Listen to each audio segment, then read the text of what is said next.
večer, moji spuki youtuberi, ma gdje god bili. Pogledajte sa mnom ovu sasvim neobičnu ljubavnu priču.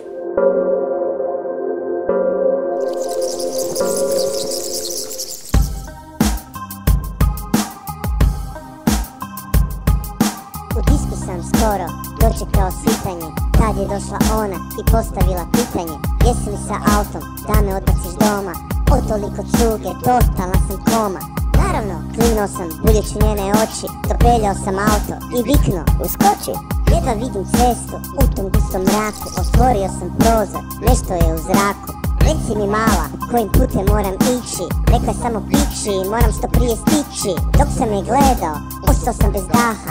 Ne od ljepote, već sam se usrao od straha. Koža je probljedila, kosa osjedila, tijelo je bilo hladno kao led.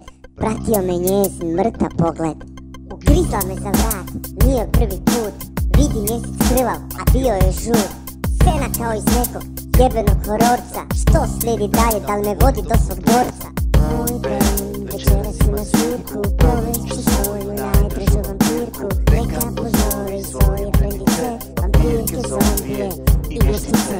Super je ova vampirska furka, cijelu vječnost ću trajat ova žurka. Okrenula mi život, ne želim je prema, probao sam mnoga, ona kaže: moj ben, večeras si na svirku, povešću svoju najdražu vampirku. Neka pozori svoje frendice, vampirke, zombije i vještice.